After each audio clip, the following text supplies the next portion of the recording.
de se joindre à nous et on va ouvrir la période de questions pour une vingtaine de minutes. C'est assez provocateur quand même, Yves, hein? En tout cas, moi, je pense pas que je serai embauché dans son usine. Hein? Je suis pas un native digital, comme on dit, loin de là. Alors, la période de questions est ouverte. Est-ce qu'il y a des gens qui voudraient intervenir, qui auraient des questions, soit de compréhension, de précision sur ce qui vient d'être fourni comme information de la part de nos trois conférenciers? Soyez pas gênés. Comme je vous disais tantôt, ce colloque-là, c'est pour vous. Oui, une question. Madame?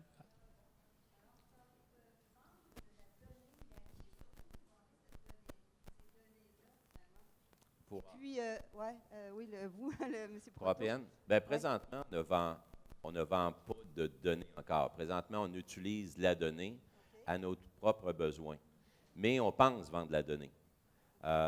Lorsqu'on usine, lorsqu'on usine, on usine des pièces. Donc, nous, présentement, toute la donnée de l'usinage, ça veut dire la pression qu'on met sur l'outil, l'usure de l'outil par rapport au matériel, toute cette information-là, on l'emmagasine toute.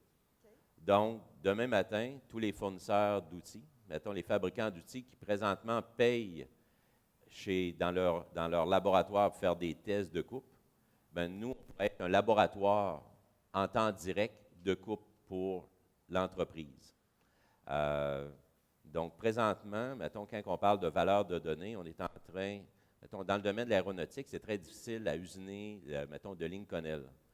Donc là, depuis 1 an, on entre toutes les compositions chimiques du matériel pour être capable de faire une corrélation entre des ingrédients chimiques, parce que tous ces ingrédients-là ont des tolérances, des ingrédients chimiques avec l'usure de l'outil, donc la facilité d'usiner. OK, parfait. Donc, pour la productivité, finalement, c'est un élément là, vraiment important. La productivité de l'ensemble de l'industrie. Bien, la productivité, mettons, c'est tout, là. Si tu n'es pas productif, ben tu meurs. Donc, on ne fait pas ça parce qu'on aime ça, là, on se dit qu'on aime ça, là, mais on ne fait pas ça juste parce qu'on aime ça. Là. On fait ça pour rester en vie puis pour être plus performant. Merci. J'ai une question pour Nathalie. Quand tu montrais les chiffres de l'industrie aéronautique par rapport à sa digitalisation ou l'entrée dans 4.0, est-ce que tu sais comment l'industrie se situe par rapport aux autres? Je te dirais que ce qu'on a fait comme recherche au niveau mondial, on est en retard. On a un retard là, de quelques années. Yves pourrait probablement collaborer, mais je te dirais qu'on est à 3-5 ans de retard là, comparativement à ce qui se fait dans le monde. Je ne sais pas, Yves, qu'est-ce que tu en penses? Là? Moi, le plus gros risque que je vois, puis le plus gros problème, c'est dans l'utilisation des systèmes ERP. Donc, on dirait qu'au Québec, on ne l'a pas là-dedans. Là. On prend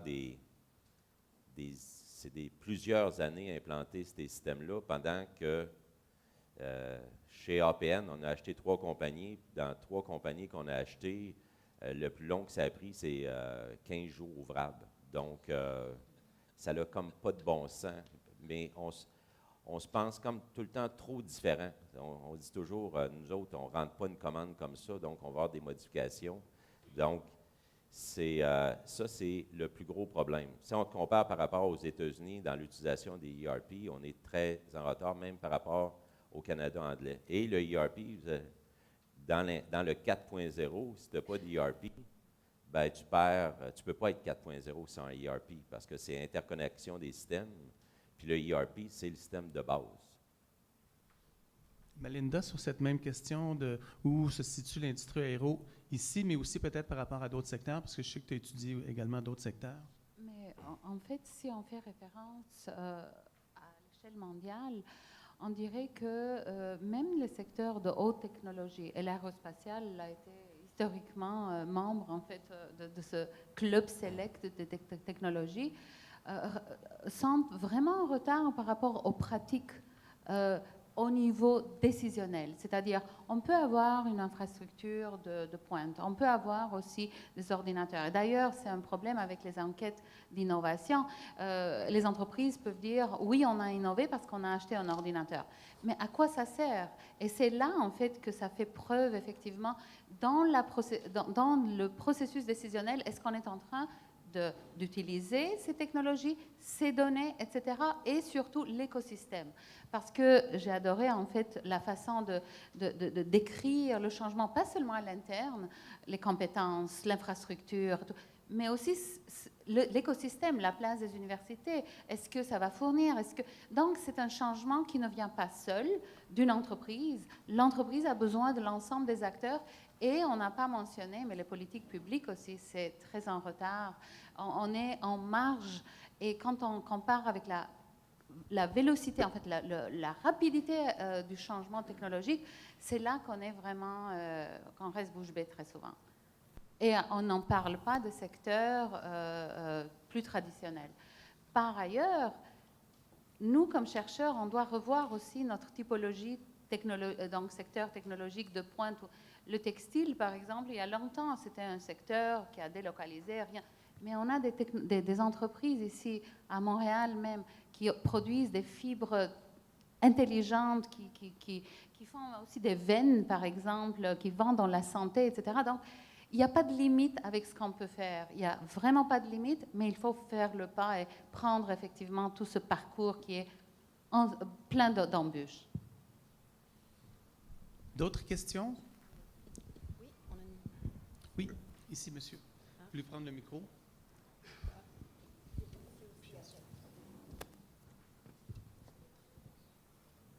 Bonjour, la question est pour vous trois. Comment on fait, bon, on dit que ça change ultra rapidement, ce qui est bon aujourd'hui sera probablement beaucoup moins bon dans 1 an, 2 ans. On a des projets avec des retours sur investissement de 6 ans qu'on vient de voir, grosso modo. Comment on fait pour justifier sans avoir peur de se tromper, alors que dans 1 an, 2 ans, les décisions qu'on prendra aujourd'hui seront probablement révolues, il y aura quelque chose de nouveau, nouvelle saveur, etc. Il n'y aura pas de... Mettons, c'est une question comme de... Moi, je dis de vie ou de mort. Comme le business model, comme on l'a vu, de justification de tous les projets, il faut arrêter ça. Là. À un moment donné, il faut que tu te dises, est-ce que je vais vivre ou est-ce que je vais mourir dans le futur? Donc, est-ce que j'ai une chance de rester en vie si je ne change pas? Donc, ça, c'est la première chose. Puis, la mentalité qu'on a, nous, c'est une mentalité start-up. Donc, c'est la vitesse. Puis, en réalité, ce que tu bâtis aujourd'hui, il ne sera pas bon l'année prochaine. Tu vas bâtir dessus, sur ce que tu as bâti. Donc, tantôt, là, j'avais une pyramide, là. Ça s'appelle la pyramide de l'automatisation, où ce que je pars de la connaissance de la fabrication manuelle. Ensuite de ça, d'être capable de faire programmer. Donc, c'est toujours, tu bâtis sur ce que tu as fait avant. Mais il faut que tu aies fait quelque chose avant. Le problème au Québec, présentement, dans la numérisation, c'est qu'on se pose, on met trop d'argent dans les études, on met trop d'argent dans le questionnement. Il faut arrêter de se questionner, puis il faut le faire. Puis moi, je dis à mon monde, tu l'essayes, si ça marche, tu continues, si ça ne marche pas, tu t'arrêtes, puis tu essayes d'autres choses. Il faut changer notre façon de faire. Moi, j'ajouterais aussi, il faut que tu te poses la question, c'est quoi le prix de rien faire? Ouais. Puis comme Yves dit, bien, le prix de rien faire, c'est peut-être de mourir. Fait qu'à un moment donné, je suis un peu d'accord avec ce qu'il dit, il faut passer là. Puis, je veux dire, je suis d'accord, tout ce que j'ai lu comme littérature ou toutes les recherches que j'ai lues, c'est que tu vas juste améliorer ce que tu as commencé. Tu vas des fois prendre une petite direction à côté, mais tu vas continuer à bâtir sur ce que tu as mis en place. Et je dirais que la définition du retard, ça serait effectivement si on se dit est-ce que je vais le faire? C'est plutôt qu'est-ce que je vais faire next? C'est quoi la prochaine chose que je vais faire, que je vais adopter? Mais si je dis est-ce que je vais embarquer ou pas, ça c'est déjà en fait dépassé. Il va falloir effectivement passer à l'action. Bonjour. J'ai beaucoup d'expérience avec les PME. Je travaille avec beaucoup de PME. Fait que je voudrais juste donner un élément de réponse à monsieur. Mon opinion, c'est qu'il faut commencer à se doter des expertises que ça va nous prendre demain matin pour nous permettre de faire les bons choix.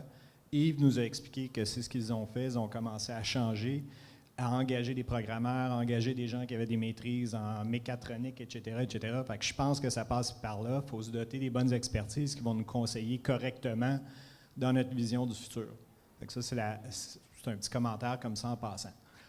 J'avais une question pour Yves. Je trouve ça super intéressant, l'analogie que tu as fait avec Waze.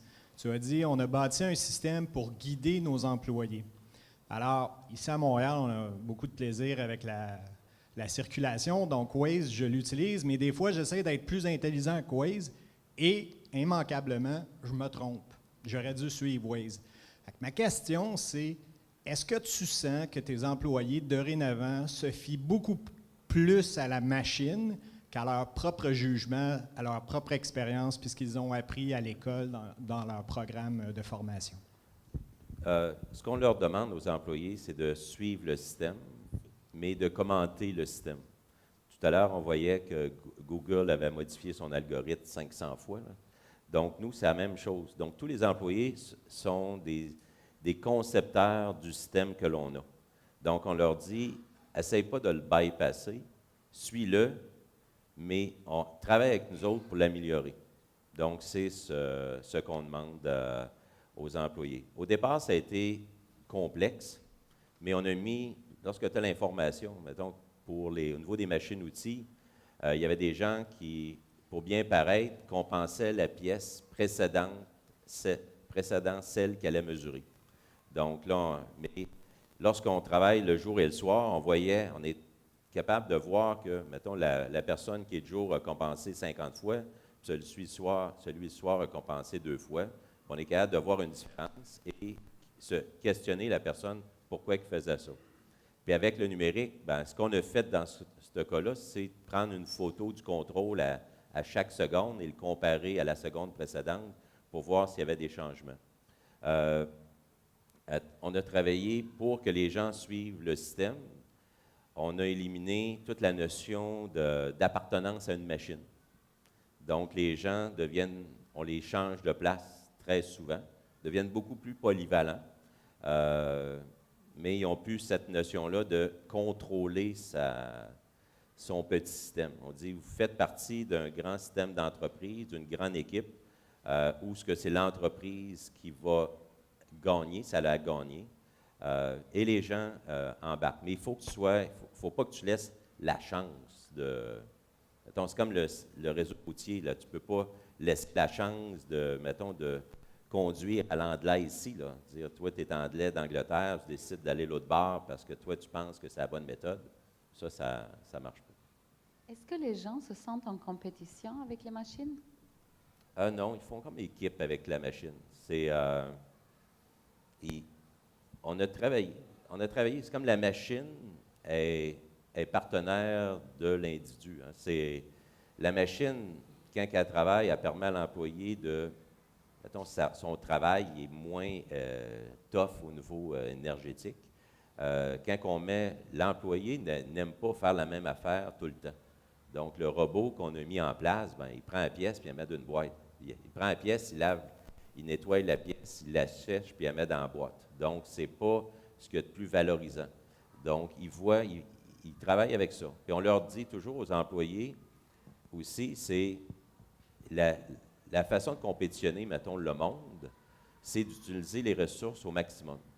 Donc, la façon d'utiliser les ressources au maximum, ben, à une certaine limite, c'est d'utiliser le samedi, le dimanche, de jour puis de nuit. Puis là, il n'y a personne qui va aller travailler le samedi puis le dimanche, à part les étudiants. Donc, on leur dit, si tu veux qu'on puisse te donner un salaire intéressant, bien, il faut qu'on utilise nos ressources le samedi puis le dimanche. Puis pour ça, bien, il faut qu'on mette notre système très organisé. Puis les gens comprennent. Là. Lorsqu'on explique aux gens, les gens comprennent puis ils participent à ça. Il y avait une... Oui. En fait, ma question, ça va être pour Yves. Comme on a pu le voir, là, avec l'Internet des objets, on recueille beaucoup de données. Mais au point de vue légal, du cadre légal, c'est quoi les freins qu'il pourrait y avoir ultimement? On parle d'Internet des objets, là, donc en gros, là, des objets qui vont être connectés peut-être sur des employés dans d'autres entreprises. Là, donc, est-ce que vous y voyez un frein par rapport au cadre légal en ce moment ou vous travaillez avec les différents gouvernements pour justement améliorer ça, là, de s'adapter en fonction de l'industrie 4.0?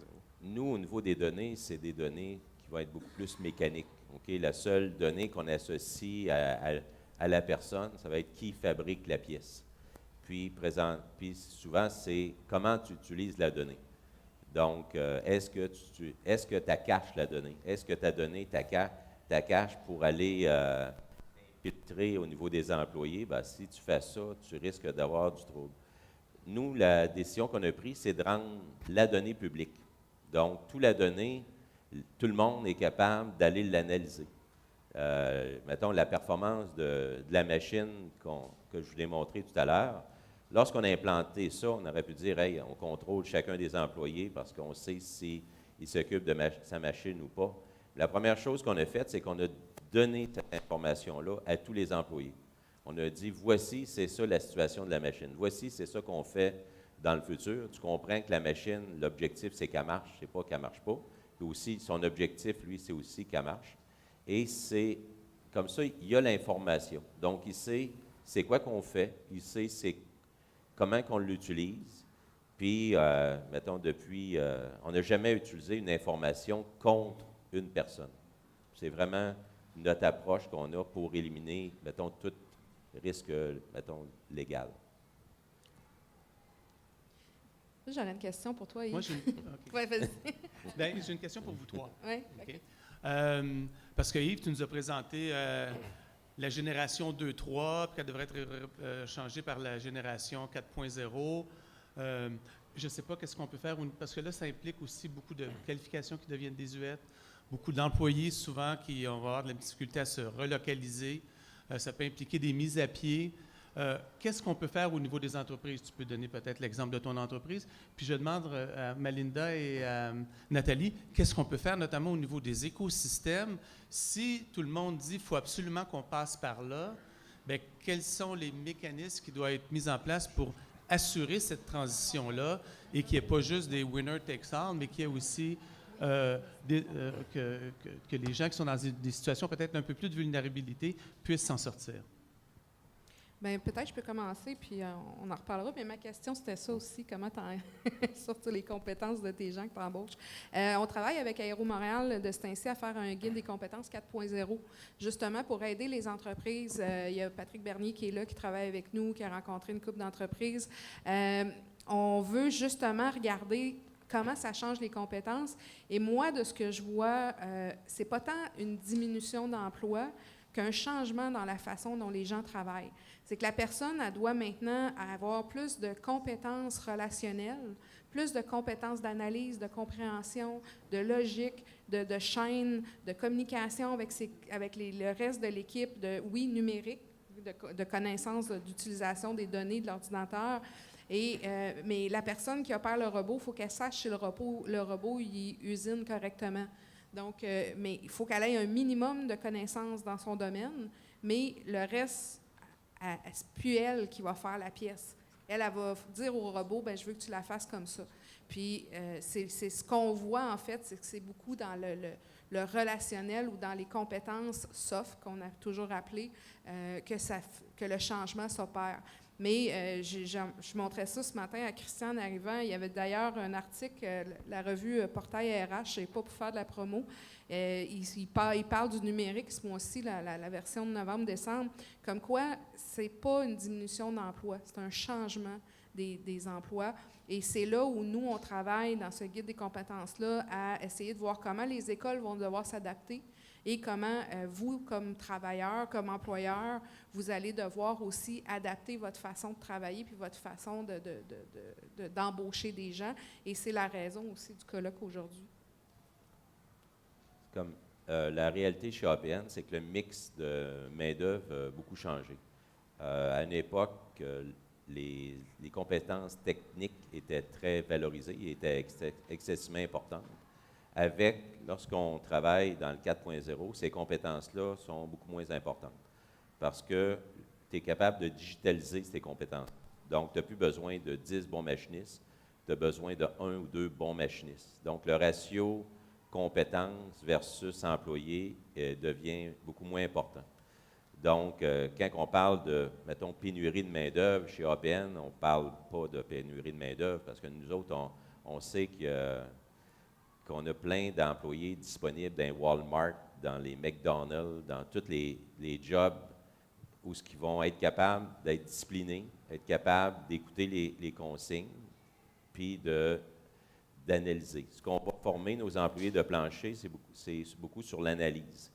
Être capable de comprendre la donnée, être capable de réagir en fonction de la donnée. Donc, puis de voir l'importance de la donnée. L'autre groupe, c'est toute la partie ingénierie. Donc ça, aussi, ça a changé énormément. Mettons, avant, le ratio ingénieur par employé d'usine était beaucoup plus petit qu'il l'est aujourd'hui. Aujourd'hui, il a probablement quadruplé depuis 5 ans. Donc, tu as plus de gens à l'ingénierie qui travaillent sur le modèle, qui travaillent sur la méthode, qui travaillent sur l'algorithme, qui travaillent à solutionner le problème à long terme. Donc, puis au Québec, présentement, en tout cas, ce qu'on semble voir, c'est que le monde a beaucoup de difficultés à engager les professions de base, là, des machinistes. Mais engager un ingénieur, c'est tu lèves le drapeau puis il y en a 10 qui viennent. Donc ça, c'est pas trop compliqué, là. Donc, il faut s'organiser, il faut utiliser cette capacité-là, cette disponibilité-là pour automatiser, mettons, les tâches qu'aujourd'hui, les gens ne veulent plus faire. Melinda, sur cette question-là? Très rapidement, je le vois en 2 parties. La première étant effectivement la réalité des entreprises.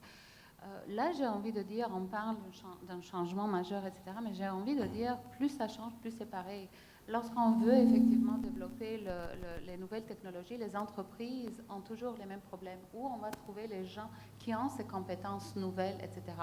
D'habitude, c'est les clusters, c'est les grappes, c'est les universités. On se place autour des grandes universités où on va puiser dans les connaissances. Donc, s'il y a quelque chose qu'il faut faire, il va falloir effectivement ce rapprochement. Mais les universités, il va falloir faire notre mea culpa. On change aussi lentement. Et donc, ce rapprochement va pouvoir effectivement apporter le message, apporter effectivement un changement rapide au sein des universités. Et les gouvernements, bien sûr, la formation, etc., c'est la base du changement technologique. Par ailleurs, tout change. On est en train de changer, mais il va falloir le faire intelligemment. C'est-à-dire, les problèmes sont aussi majeurs. On a juste levé le voile sur les big data, mais l'aliénation de l'employé, le jobless, c'est-à-dire l'emploi, il va y avoir une croissance, mais qui va générer moins d'emplois. Qu'est-ce qu'on va faire? Les relations de travail, c'est-à-dire cette collaboration avec la machine, il va falloir changer entièrement la façon dont on le voit. Ce n'est pas notre service, c'est notre collaborateur. Il va falloir lui faire confiance, mais est-ce qu'on peut faire confiance aveuglément? Et dans quelle mesure, effectivement, on va devoir changer nos relations de travail en lien avec ça? Donc, des grandes questions, il va falloir réfléchir maintenant. Donc, changement, mais intelligemment. Écoutez, je pense que c'est bien parti. Je voudrais remercier nos 3 conférenciers et nos conférencières vraiment pour une belle mise en début. Vous allez voir, on a essayé d'expérimenter parce que la prochaine séance, elle va se dérouler un peu différemment de cette séance-ci. Ça va être beaucoup plus sur le mode du dialogue et de la conversation. Donc, on prend une petite pause, on prend 15 minutes, il y a du café, des croissants, et j'aimerais qu'on applaudisse nos conférenciers.